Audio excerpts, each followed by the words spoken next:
What's up, everybody? Let's talk about the bosses in Sunken Temple. Now, we still don't know every mechanic, but I'm going to share with you what I've learned in our world first clear of the raid. These bosses have a lot of HP, so the mechanics may be simple, but the fights can last a while, really testing your endurance. We expect another round of nerfs to this raid soon, but the fight should remain mostly the same. Now, the first boss is Atal'arion. Now, before you start this boss, you want to make sure you run to the sides of the room and go up this rope to activate the 4 altars that are channeling down to the boss. If you do not, the boss will stomp your face in because he will be extremely buffed. So make sure you do this so that you can fight him as you're supposed to. Now, this boss has 2 main abilities. Pillars of Might will spawn pillars throughout the room, and these pillars buff the boss. Demolishing Smash will knock everyone back and knock the tank up in the air and reduce their threat. So everybody in the raid should try to get knocked back into pillars to destroy them, which will lower the buff on the boss, and your off tank needs to taunt. Just rinse and repeat this and the boss will die. Now the next fight is Festering Rotslime. He will chase you around this circle and cast Gunk at random players. Gunk puts a slime puddle on the ground that deals heavy damage every half second, so you need to move out of it as soon as possible. Do not tank this boss, but instead kite him around the circle. Over time, the boss gains stacks of a buff that increases his movement speed. In order to slow him, you must attack the objects on the side of the hallway. They will go to the center and the boss will absorb them. After the boss eats enough objects, he will become stationary, casting Gunk multiple times in a row. It's crucial that you do not put the Gunk in the middle of the hallway and instead place it against the walls on the side. You want to conserve space because with low DPS, you will absolutely be running multiple laps through this circle. The ooze puddles do eventually despawn, but it takes a long time and will be there when you run a second time around. Keep doing this well and the boss will die. Alright, now the next fight is Atal'ai Defenders. So this is a council fight where you start with one boss. After that one dies, it will resurrect as a ghost, and then the next boss will come out. And then you kill the second boss, and that one resurrects as a ghost, and then you start fighting the third boss. There are 6 of these in total, which means when you're fighting the last boss, you will have 5 ghosts up. Now, the ghosts have HP, but you don't need to kill them. What you can do is you can shackle them, you can hunter trap them, you can slow them. Essentially, when a boss becomes a ghost, you want to CC it or kite it and ignore it. Now let's talk about the 6 bosses and what they do. Zolor is the first one to come out. He will charge and cast Corrupted Slam. Move out of it. Pretty simple. Mijan is the next one. He summons totems and magic debuffs the raid. Kill the totems, but the magic debuff doesn't matter, so just ignore it. Zolo will chain lightning everybody, so interrupt him. Gasher has attacking attack speed buff when he attacks. You need to kite him or wait for him to summon his axes for the buff to fall off, otherwise he will just end up murdering your tank. Swiftness potions can help the tank run away to create some distance so that the buff falls off of Gasher. Loro is 5th, and he constantly resets threat, so just be careful if you're a DPS and have your tank spam taunt throughout the fight. Now, Huku is the final one, and he does Shadow Bolt Volley, Curse of Blood, and he will summon Imps and Voidwalkers. Essentially, just interrupt his casts, ignore his ads, and keep attacking, and he's dead. And that's the fight. As long as you have enough priests to shackle the ghosts or hunters to trap them, you just ignore them, and this fight is easy peasy. Now the next fight is Dreamscythe and Weaver. This is a 2-dragon fight with 3 phases. Phase 1 is from 100 to 80% where you fight Dreamscythe only. Phase 2 is from 80 to 60% where you fight Weaver. And then Phase 3 is from 60 to 0% with both dragons. Now you're going to have to stay in the inner circle of this arena as the outer circle gets filled with poison. There is a hole in the middle, so make sure you don't pull a Guzu and fall down. Now these dragons really only have 2 abilities. Dreamscythe has Wing Buffet, which is a 2-second cast, and Acid Breath. And Weaver has Delayed Wing Buffet, which is a 3.5-second cast, and Acid Breath. And Acid Breath is a stacking tank debuff. Now phases 1 and 2 are pretty simple. You just avoid the hole in the middle and you tank the boss and you get wing buffeted and you just keep attacking. It's pretty simple. Phase 3 is where the fight really begins when you have to fight both dragons. Now the dragons share a health pool, which means for phase 3 you should really only be attacking one of the dragons so that it has full debuffs from everybody in your raid.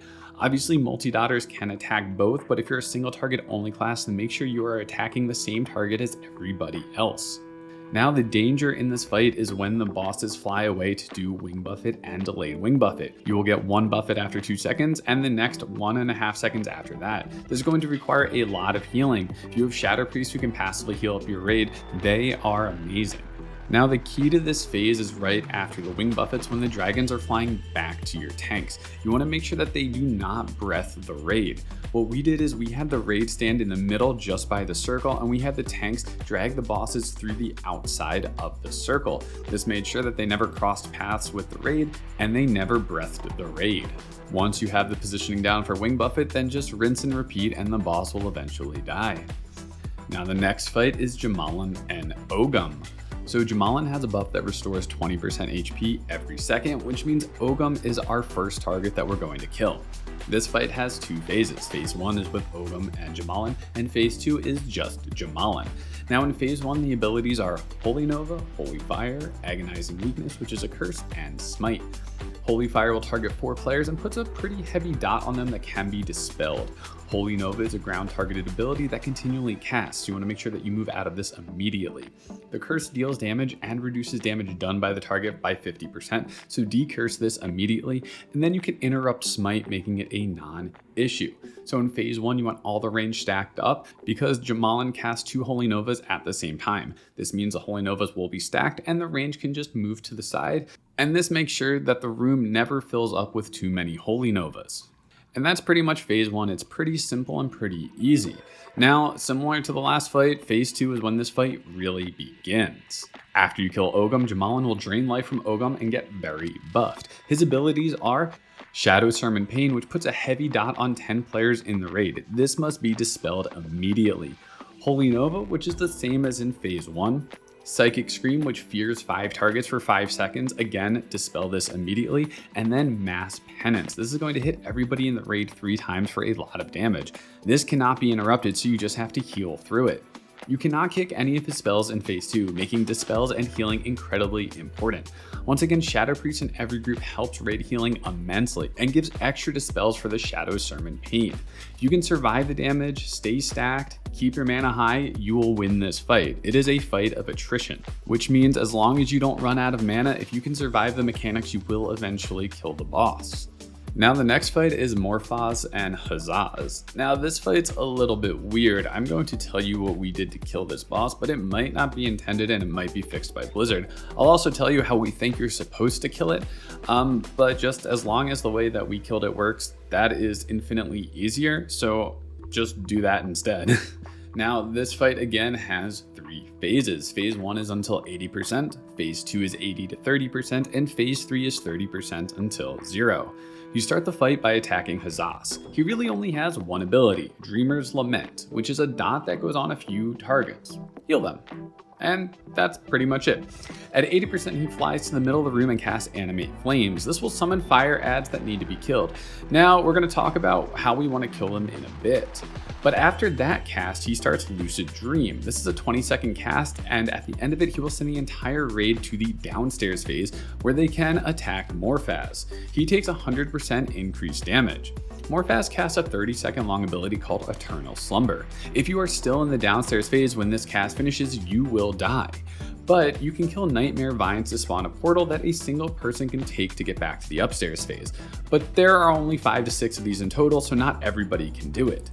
But let's go back to the fire elementals. When they die, they leave a patch of fire in the ground. And if you are standing in this when Hazzas casts Lucid Dream, you won't go to the downstairs phase. And instead, you will start running really fast and taking fire damage up in the upstairs realm.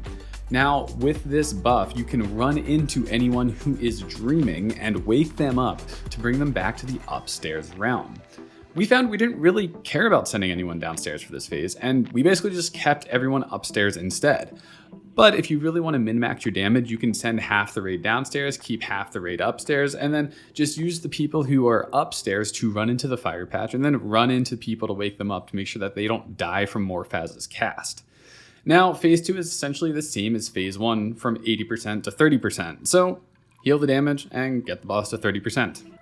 At 30%, the boss will again cast Lucid Dream, sending everyone to the downstairs phase again. But this time, there are no fire elementals, and there are no Nightmare Vines, meaning that we think you're supposed to burn the boss from 30% to 0 before Morphaz finishes his Eternal Slumber cast, which is 30 seconds long. This is a pretty high DPS check that even after the nerfs is really hard to do. So instead, you can do what we did, and this might get fixed, so I apologize if it does when you get to this fight.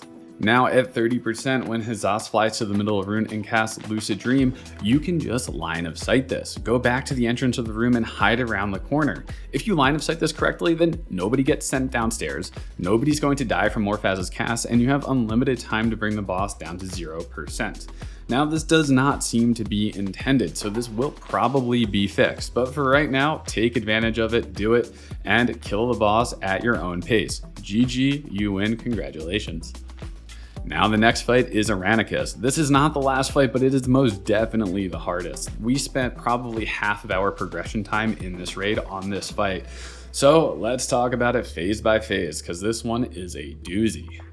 So Shade of Eranikus is a 3-phase encounter. Phase 1 is from 100 to 70%, Phase 2 is from 70 to 40%, Phase 3 is from 40 to 10%, and what I call Phase 3.5 is from 10 to 0%. Now you could just call it Phase 4, but it's essentially a softened rage where everything just gets a lot harder and the boss needs to die. Now let's start with Phase 1. So the Phase 1 abilities from the boss are Bellowing Roar, which is an AoE fear that you should just interrupt always. If this cast goes off, you should pretty much just restart the encounter. Lethargic Poison is a poison that increases the mana cost of all abilities and deals damage to 5 people in the raid. Cleanse this immediately. Poison resistance elixirs are a good idea for Alliance since you don't have shamans with poison cleansing totem. Corrosive Breath is a breath ability that reduces the tank's armor. You either need to do a tank swap or the tank needs to line of sight this ability. Deep Slumber puts clouds on the ground. Hitting these will stun you for 15 seconds, reduce all damage taken by 99%, and restore a little bit of mana.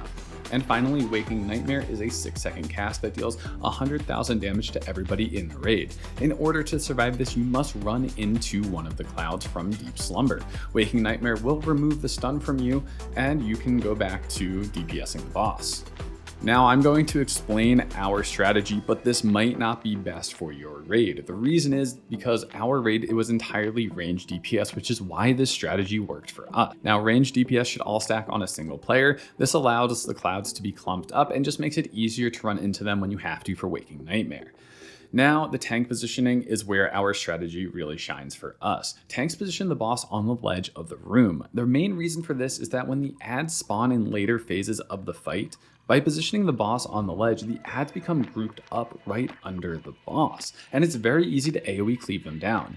We had 10 mages and 3 shadow priests blasting them with Living Bomb, Living Flame, Mind Seers, and Void Zones, and these adds were dying almost as fast as they were spawning. So that's why the ledge strategy was really good for us, but if you're a melee heavy comp, this might not work out as well for you.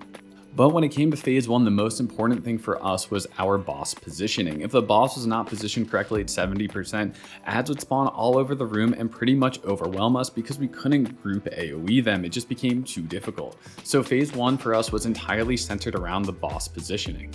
Now phase 2 starts at 70%. The boss goes to sleep taking 99% reduced damage and spawns 2 Lumbering Dreamwalkers. They cast the poison ability and the cloud ability from phase 1, but they are interruptible, so interrupt them and kill them and phase 2 begins. Every 10 seconds or so, the boss will spawn 5 whelps. They melee and have a poison bolt ability. These need to be killed ASAP. Other than the adds, this phase is exactly the same as phase 1. Prioritize killing the adds and just slowly whittle the boss down. Nothing matters, there is not an arranged timer as far as we know. Just kill the adds and eventually the boss will get to 40% HP.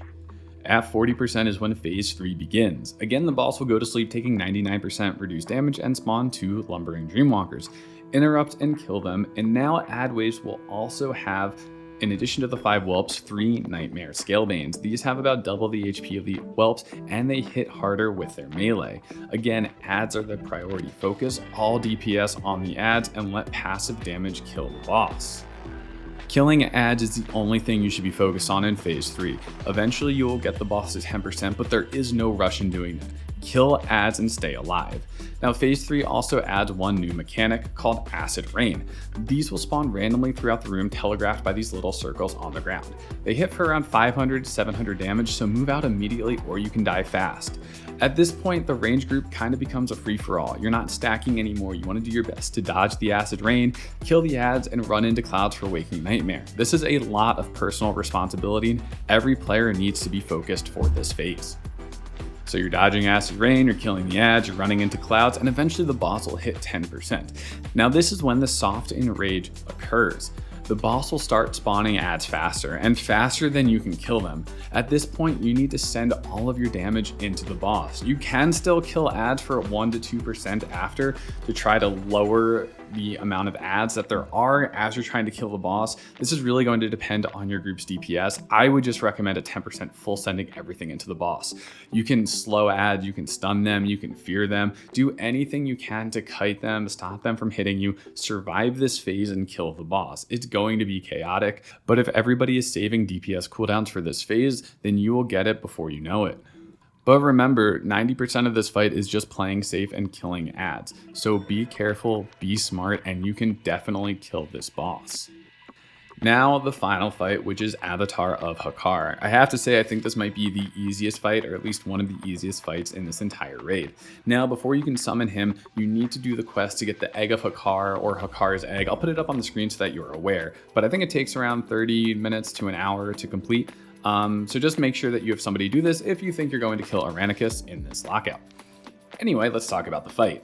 Phase 1 is kill the ads that are surrounding the dragon, and then you kill the dragon. The dragon shoots an acid rain projectile at range, so all your range should be stacked up the same way you were stacked up for the clouds on Eranikus. They stay there for the entire fight, so you don't want them spread out across the room, you just want them in a few small locations. And while the ranged are stacking, the melee will get a curse. The melee should run out of the group and get decursed outside of the raid. Once the dragon reaches 100% mana, the boss will spawn.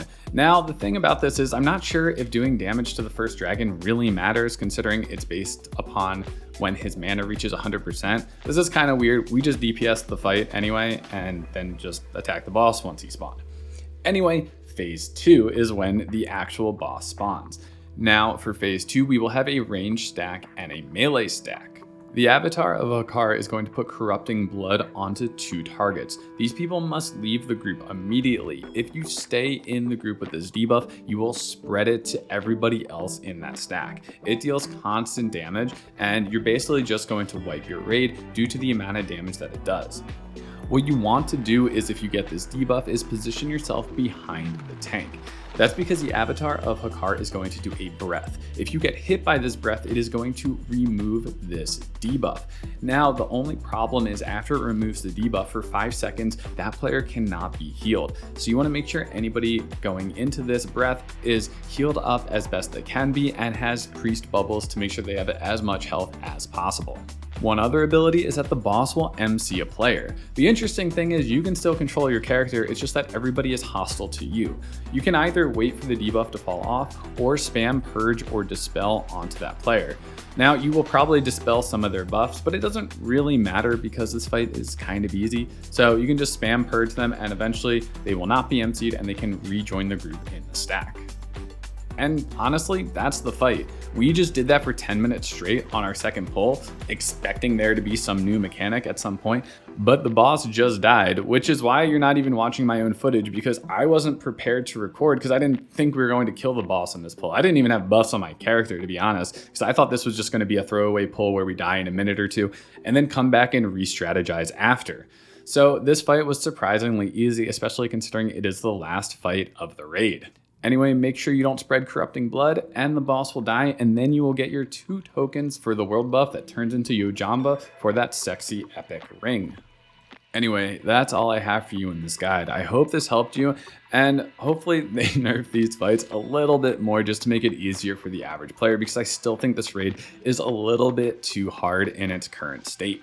Anyway, if you have any questions, please let me know in the comments and I'll do my best to help you, or hopefully somebody else can. My name is Pantsface. I hope you found this video helpful, and I'll see you in the next one.